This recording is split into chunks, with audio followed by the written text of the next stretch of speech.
Hi everyone, Eric Reynolds with your Fox 10 News Now update. Plans for a new Mobile River Bridge and Bayway receiving a major boost. The Alabama Department of Transportation, ALDOT, saying that it will commit at least $250 million in state funding for a final project.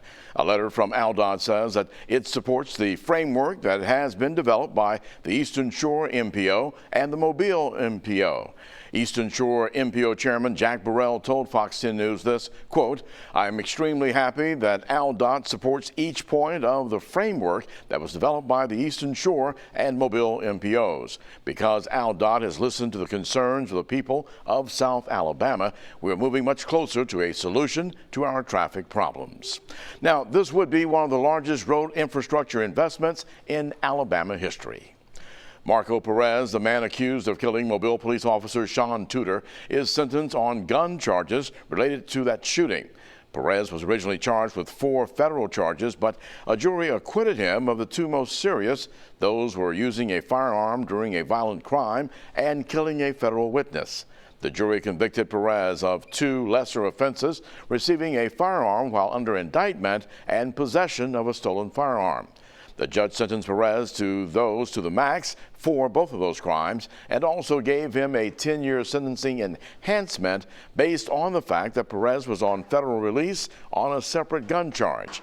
Perez will serve all of that time consecutively for a total of 25 years.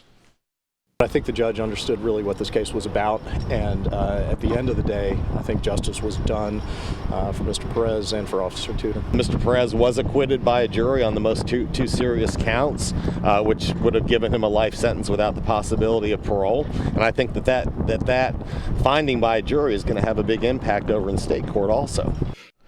Perez still faces capital murder for the shooting death of Officer Tudor. That trial is scheduled for August. We're learning more about the death of a Fairhope woman who had been missing for a week. Tammy Wedgeworth went missing on New Year's Day. Now, investigators saying that 6 days later, her body was found in a ditch off of Eliza Jordan Road in Mobile.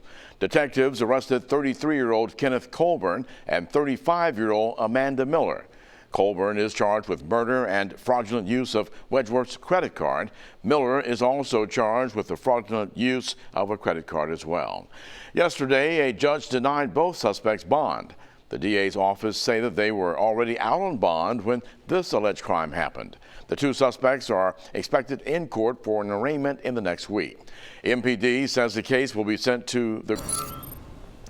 I'm meteorologist Michael White with your Fox 10 Storm Track report. A live look at the radar before 4:30 in the morning shows the radar quiet, and for much of this week it's going to stay that way. It just doesn't look like we're going to have any major chances of rain on the horizon, but that cold air finally showing some consistency throughout the course of this week. The winds are going to be a bit lighter than they were yesterday. Yesterday those winds were extremely breezy, getting up to about 20 and 30 miles an hour at times. Today it'll be a little bit lighter, but we're still going to have that north wind. The sky cleared out nicely yesterday afternoon. It was great to see the sunshine back. That got our high temperatures yesterday in the mid-50s. Today we're expecting upper 50s, but this morning it is going to be quite cold with temperatures in the 30s and wind chills in the 20s. Weather headlines for this morning: very cold. You and the kids want to make sure you're bundled up very tight. Then this afternoon it's going to be sunny and cool with a high in the upper 50s. And then as we progress in toward the rest of the week, the weather generally going to be mostly